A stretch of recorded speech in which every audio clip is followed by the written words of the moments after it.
కథాభారతి శ్రోతలకు సుస్వాగతం. ఈనాటి కథ రామోజీ ఫౌండేషన్ వారు నిర్వహించిన కథా విజయం 2019వ సంవత్సరపు కథల పోటీల్లో 10,000 రూపాయల బహుమతి పొందిన మండపాక శివప్రసాద్ గారి కథ మూగరోదన.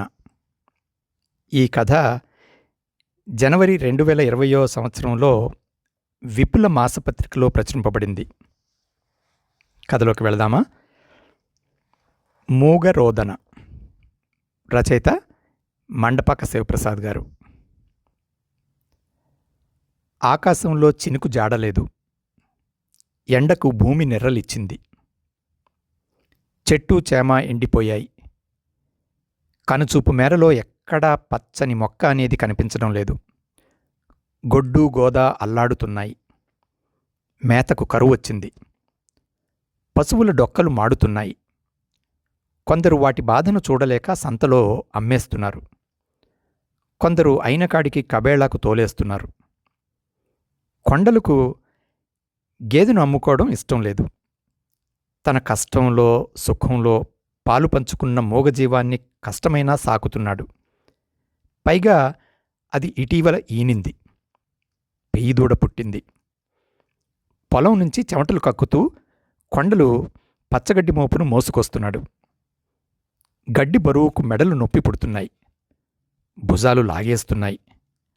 ఆయాసంతో రొప్పుతున్నాడు. మైలు దూరంలో ఉన్న పొలం నుంచి గడ్డి మోపును పంటి బిగువునా మోసుకొస్తున్నాడు. మోపును వంతెన మీద దింపేసి గట్టు మీద కూర్చుని చుట్ట తీసి వెలిగించాడు. గట్టిగా దమ్ములాగాడు. ఆయాసం కొంత తగ్గింది. ప్రాణం కుదుటపడింది.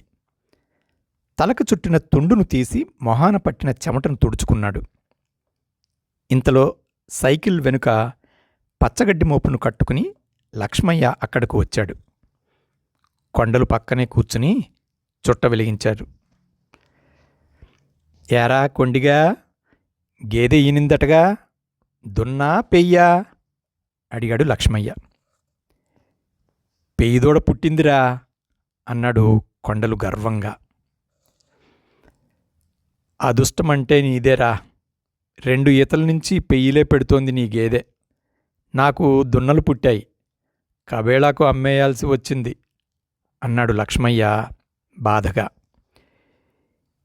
ఏం అదృష్టం లేరా. రోజూ గరువు మీద పొలం కాడి నుంచి పచ్చగడ్డి తెచ్చేసరికి నడుం పడిపోతోంది.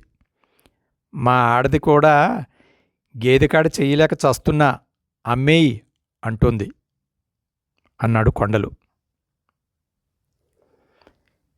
గేదెను అమ్మితేనే కొంటారా అన్నాడు లక్ష్మయ్య.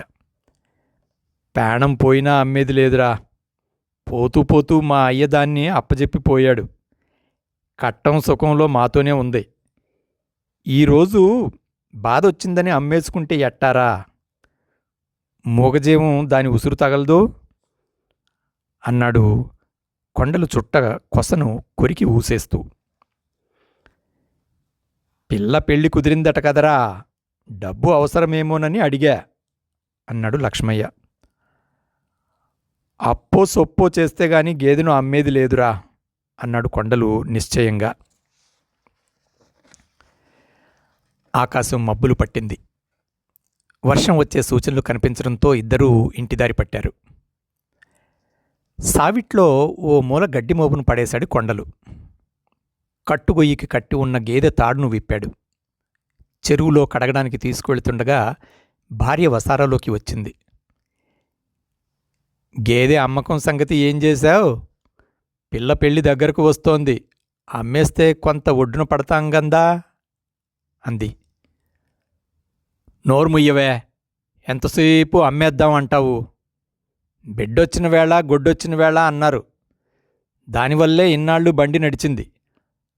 అది ఇప్పుడు నీకేమడ్డం అన్నాడు కోపంగా కొండలు.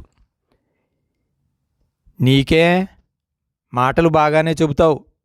సావిట్లో గేదికాడ చేసేసరికి నడుం ఇరిగిపోతోంది అంది భార్య నిష్ఠూరంగా. రేపటినుంచి సావిట్లోకి రాబాకా, నేనే చేసుకుంటా అంటూ కొండలు కోపంగా గేదెను చెరువుకు తోలుకుపోయాడు. చెరువులో కొండలు గేదె వీపును గడ్డి చుట్టతో కడిగి శుభ్రం చేస్తున్నాడు. ఈనిన దగ్గర్నుంచి దాన్ని సరిగ్గా కడగడం మానేశాడు. గేదె శరీరం మీద పేరుకున్న మట్టిని, పేడ మరకల్ని రుద్ది రుద్ది కడుగుతున్నాడు.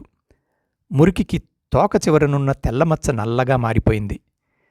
దాన్ని చేత్తో పట్టుకుని పైనుంచి కిందకు గడ్డి చుట్టతో బరబరాలు తోమేశాడు. తోక చివరనున్న తెల్లమచ్చ దగదగా మెరిసిపోయింది. పక్కన రాములు కూడా చెరువులో గేదెను కడుగుతున్నాడు.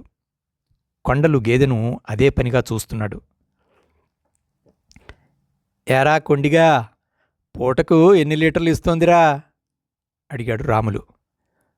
కొండలు గేదె వాస్తవానికి పూటకు 4 లీటర్ల దాకా ఇస్తోంది. అతడికి నిజం చెప్పడం ఇష్టం లేదు. తన గేదెకు ఎక్కడ దిష్టి తగులుతుందోనని అబద్ధం చెప్పాడు. మొన్నే గదరా ఈనింది, ఇంకా లైన్లో పడలేదు. పూటకు లీటర్ ఇవ్వటం కూడా కట్టంగా ఉంది. అందులో కొన్ని దూడకు వదలాలి గందా అన్నాడు కొండలు.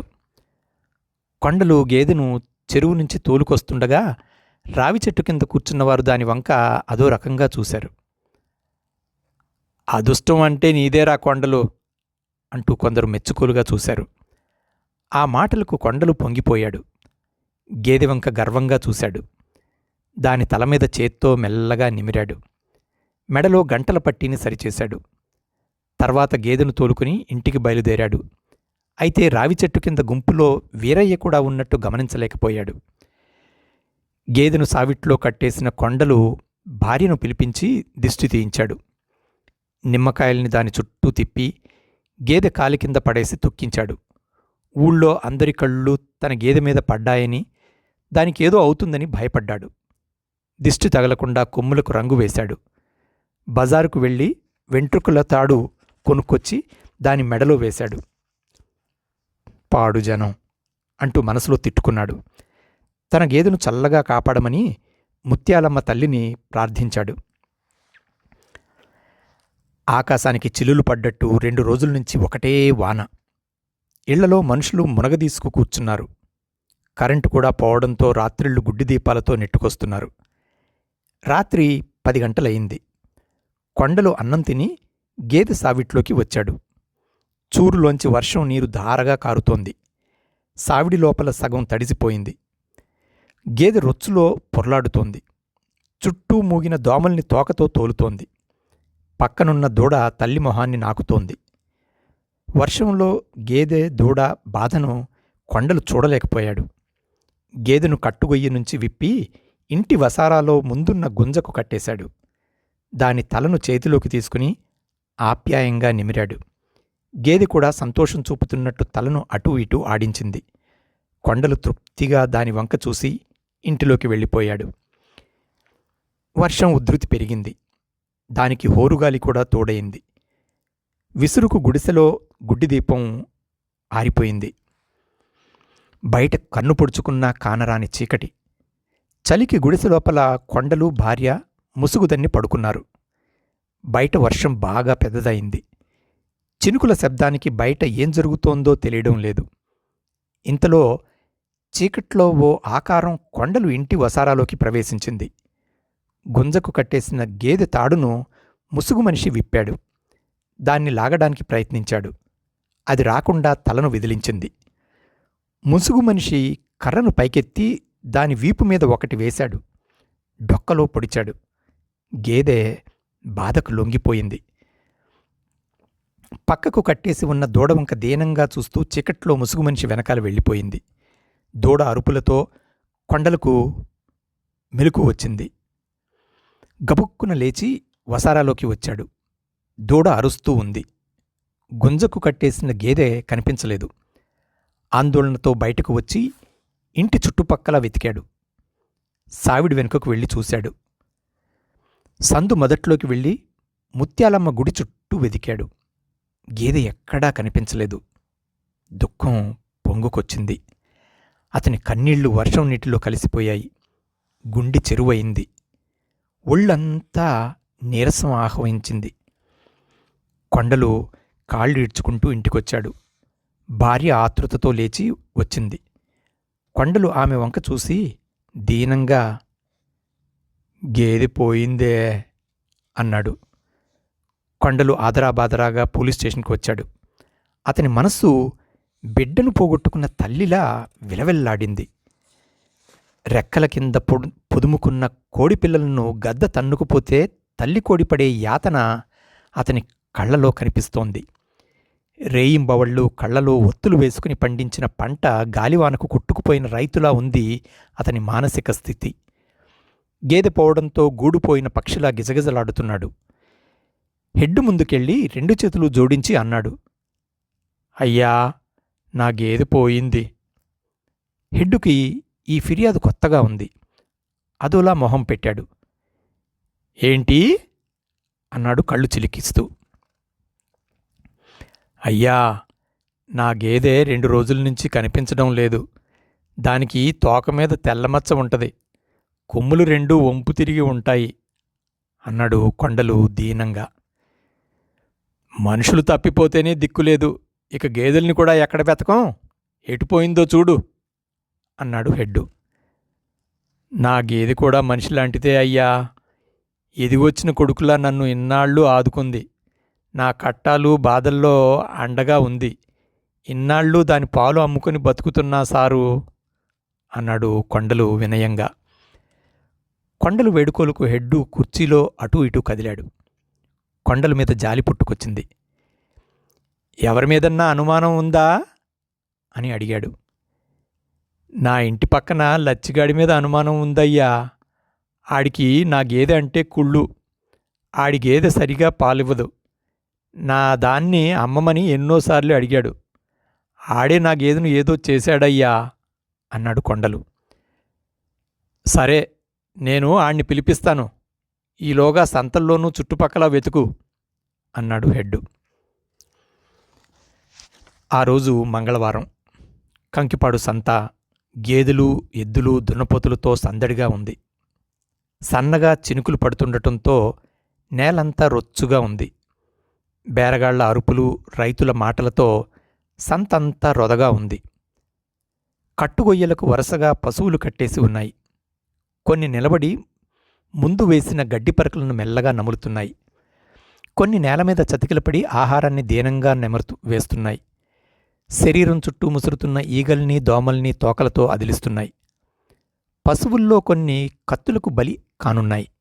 కొన్ని ఎముకల ఫ్యాక్టరీకి వెళ్ళిపోనున్నాయి. కొండలు పోయిన తన గేదెను వెతకటానికి సంతకొచ్చాడు. కట్టుగొయ్యలకు వరుసగా కట్టేసున్న గేదెల వంక చూసుకుంటూ వెళుతున్నాడు. వాటి తోకల వంక పట్టి పట్టి చూస్తున్నాడు. అతని మనస్సు అంతా ఆందోళనగా ఉంది. మనస్సు ఏదో కీడును శంకిస్తోంది. సంతంతా వెతికినా ఎక్కడా గేదె కనిపించలేదు. కొండలకు ఆశ చావక 2-3 సార్లు ఆవరణంతా పిచ్చిపట్టిన వాడిలా తిరిగాడు. తిరిగి తిరిగి కాళ్ళు నొప్పి పుట్టాయి. లోపల ఆకలి దహించి వేస్తోంది. జేబులో డబ్బులు కూడా చాలా వరకు అయిపోయాయి. అతడు 2 రోజుల నుంచి గేదె కోసం తిరగని ప్రాంతం లేదు. చెట్టు పుట్ట అన్నీ గాలించేశాడు.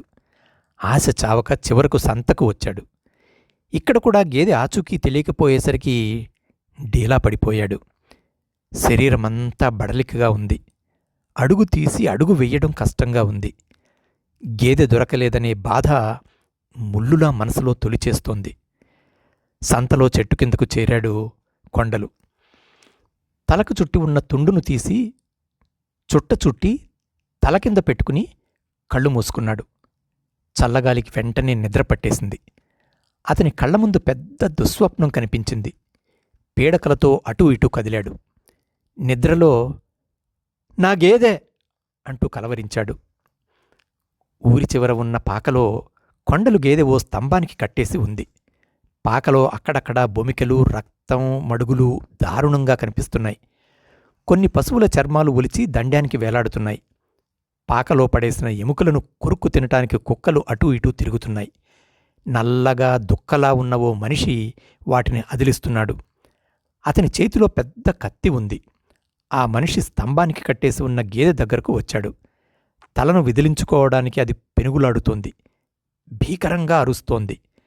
వెనుక 2 కాళ్లను గట్టిగా తాడుతో కట్టేసి ఉండటంతో నేలమీద కూలబడిపోయింది. నోటి నుంచి చొంగ ధారాళంగా కారుతోంది. కట్లు తెంపుకోవడానికి ప్రయత్నం చేస్తోంది. ఇంతలో నల్లటి మనిషి చేతిలోని కత్తిని పైకెత్తి గేదె తల మీద వేటు వేశాడు. అది తెగిపడి అవతల పడింది. రక్తం పంపులాగా ఎగజిమ్మింది. అమ్మో, నా గేదె అంటూ కొండలు గావుకేక పెట్టి లేచాడు. కళ్ళు నలుపుకుని చుట్టూ చూశాడు. తన గేదెకు ఏదో జరిగిందని అతని మనస్సు కీడును శంకిస్తోంది. సంత అంతా అరుపులు కేకలతో హడావుడిగా ఉంది. ఆశ చావక కొండలు సంతంతా మళ్లీ కలయదిరిగాడు.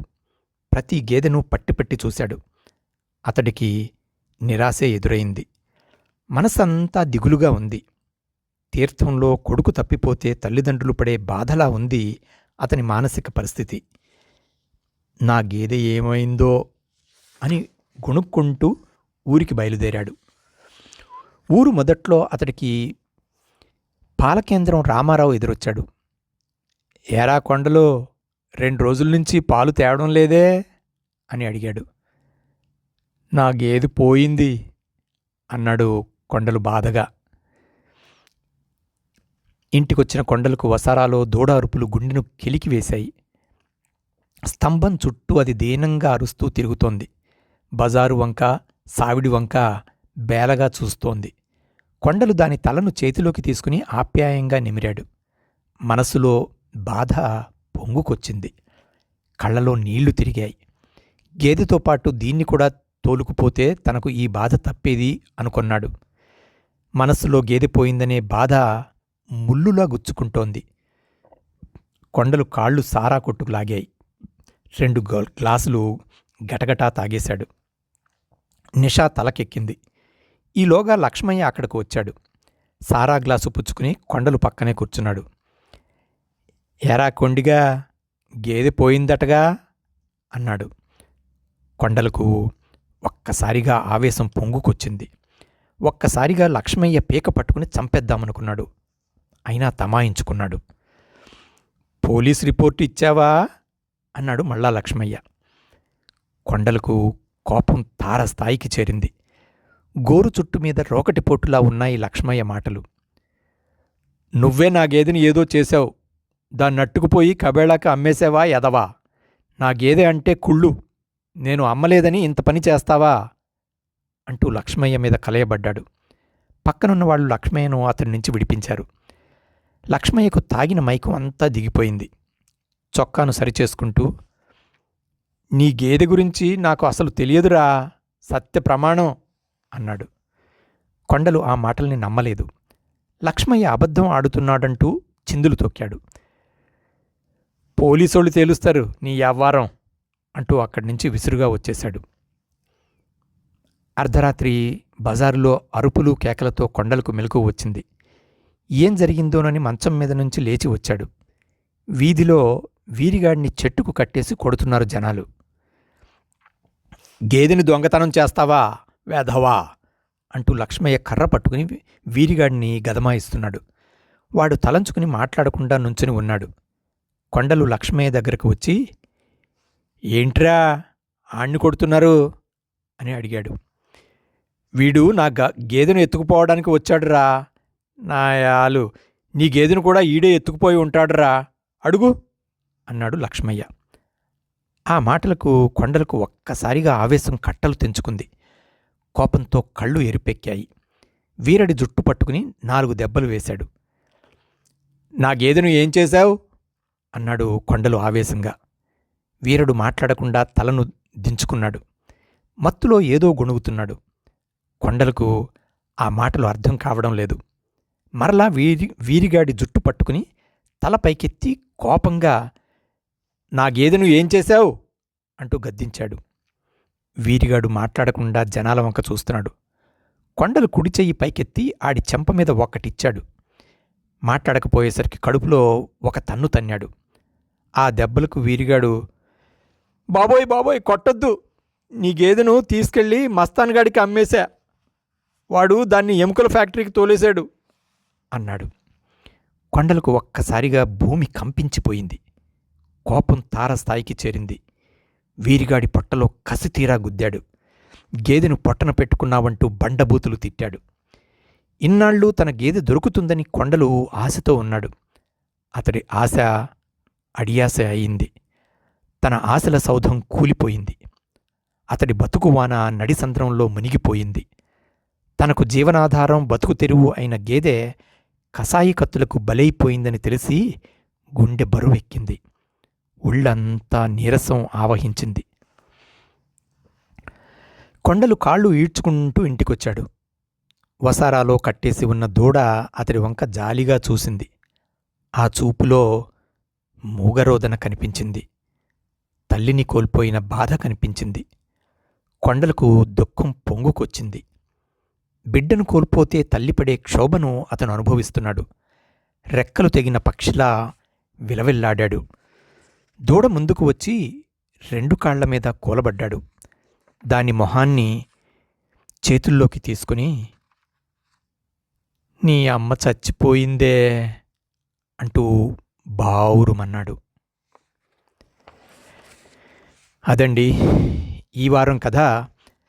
రామోజీ ఫౌండేషన్ వారు కథా విజయం 2019 కథల పోటీల్లో 10,000 రూపాయలు బహుమతి పొందిన మండపాక శివప్రసాద్ గారి కథ మూగరోదన. ఇక రచయిత పరిచయాన్ని వారి మాటల్లో విందాం. కళాహీనమవుతున్న గ్రామీణ వ్యవస్థ అని రాస్తూ, విపరీత పట్టణీకరణ గ్రామీణ వ్యవస్థను మింగేస్తుంది. ఒకనాడు మనిషి మనుగడకు జీవనానికి భద్రమైన పల్లెలు నేడు పట్టణ సంస్కృతిలో కళాహీనమవుతున్నాయి. వ్యవసాయం, పశుపోషణలో పల్లెలు సిరి సంపదలతో తులతూగేవి. గ్రామీణ జీవనంలో మనిషికి పశువులకు అనుబంధం ఉండేది. నోరులేని జీవాల్ని కన్నబిడ్డల్లా సాకేవారు. పాలు, పెరుగు అమ్ముకుని మనిషి నిశ్చింతగా ఉండేవాడు. పట్టణీకరణ ప్రభావంతో గ్రామాల్లోనూ పశుపోషణ కరువవుతోంది. వ్యవసాయాన్నే నమ్ముకున్న రైతులు నష్టాలతో బలవన్మరణాలకు గురవుతున్నారు. ఈ నేపథ్యమే మూగరోదన కథ రాయడానికి ప్రేరేపించింది అంటారు మండపాక శివప్రసాద్ గారు. మా తాత గేదెల వ్యాపారం చేసేవాడు. ఆయనతో పాటు చిన్నప్పుడు సంతలకు వెళ్ళేవాడిని. ఆయన దగ్గర ఒక కుంటి గేదె ఉండేది. దాన్ని ఆయన కన్నబిడ్డలా సాకేవాడు. అది దొడ్లోకి వచ్చిన తర్వాత కలిసొచ్చిందనేవాడు. అది చనిపోతే కాల్వ ఒడ్డున ఉప్పు పాత్ర వేసి ఖననం చేశాడు. ఈ సంఘటన నా మనస్సులో ఎప్పుడూ మెదులుతూ ఉండేది. దానికి కొంత కల్పన జోడించి కథ రాశాను. సాధారణంగా కథల పోటీ అంటే సమకాలీన అంశాలని పరిగణనలోకి తీసుకుంటారని తెలుసు. నేను ఈ కథను పోటీలకు పంపిన తర్వాత ఇతివృత్తం మీద కొంత సందేహం వచ్చింది. సమకాలీన అంశాన్ని తీసుకోలేదేమో అని అనుకుంటూ ఉండేవాణ్ణి. ఊహించని విధంగా నా కథకు బహుమతి వచ్చింది అని సంతృప్తి చెందారు శ్రీ మండపాక శివప్రసాద్ గారు. వీరు అప్పటికి పాత్రికేయులు ఉయ్యూరులో ఉండేవారు. ఈ కథను పంపించిన సాహితీ మిత్రులు శ్రీ వాడపల్లి చంద్రశేఖర్ వర్మ గారికి కృతజ్ఞతలు తెలుపుకుంటూ, అలాగే అడిగిన వెంటనే ఆడియోగా రికార్డ్ చేయననుమతించిన రచయిత శ్రీ మండపాక శివప్రసాద్ గారికి హృదయపూర్వకంగా కృతజ్ఞతలు తెలుపుకుంటూ, అలాగే కథకు బహుమతిని ఆర్జించిన వారి ఘనతకు కథాభారతి శ్రోతల తరపున వారికి అభినందనలు తెలియజేసుకుంటున్నాను. ఇంతటితో ఈనాటి కథ సమాప్తం. వచ్చే వారం మరో మంచి కథతో మళ్ళీ కలుద్దాం. అంతవరకు సెలవు. సర్వే జనా సుఖినో భవంతు.